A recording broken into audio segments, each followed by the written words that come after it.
আসসালামু আলাইকুম। আপনাদের সবাইকে কৃতজ্ঞতা, ভালোবাসা এবং শ্রদ্ধা জানাচ্ছি ছাত্র যুব জনতার রাজনৈতিক মেলবন্ধন নতুন ধারা বাংলাদেশ এনডিবির পক্ষ থেকে। কৃতজ্ঞতা জানাচ্ছি যারা আমাকে দেখছেন, পরবর্তীতে দেখবেন এবং সত্যিকার অর্থে দেশ, মানুষ, মাটির জন্য নিবেদিত থেকে নিজেকে সর্বোচ্চ চেষ্টায় রাখবেন ভালোর জন্য, আলোর জন্য এবং সত্যিকার অর্থেই স্বাধীনতা, স্বাধিকার, সার্বভৌমত্ব, ধর্ম, মানবতা, সমাজ, সভ্যতা, সুশিক্ষার জন্য নিবেদিত থাকার এই মানসিকতা যেন আপনাদের থাকে, সেই প্রত্যাশা রেখে একটি বিষয় নিয়ে আজকে আলোচনা করব, আর সেটি হচ্ছে স্বর্ণ চোরাচালান।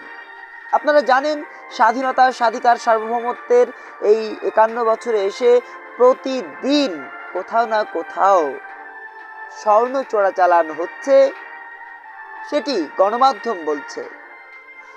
কখনো কখনো কদাচিৎ দেখা যায় দু একটি স্বর্ণ চোরাচালানি এবং চোরাচালানি চক্রের সদস্যের গ্রেপ্তারের অভিযানে নামছে আমাদের সংশ্লিষ্ট দপ্তর।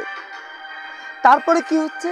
তারপরে সেই চোরাচালানি চক্রের যারা সদস্য তারা জামিনে ছাড়া পেয়ে যাচ্ছেন। কিন্তু কেন এমনটি হচ্ছে? কেন তাদের বিচার হচ্ছে না?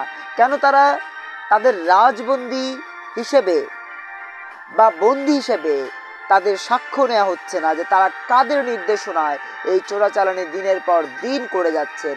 কারণ এর পেছনে রয়েছে আমাদেরই মন্ত্রী, এমপি, আমলা এবং ব্যবসায়ী সংগঠনের সর্বোচ্চ নেতারা।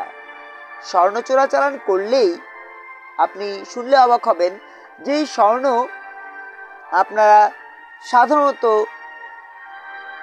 সঠিক নিয়মে কিনতে গেলে আপনি যে মূল্য দিয়ে থাকেন সেই মূল্যের চেয়ে অর্ধেক দামে সেটি চোরাচালান চক্রের যে বাজার রয়েছে সেখানে বিক্রি হয়ে থাকে। এই বর্তমানের কারণে, এই পরিস্থিতির কারণে এই চোরাচালানি যারা চক্র রয়েছে তাদের কিন্তু দৌরাত্ম্য বেড়ে যাচ্ছে।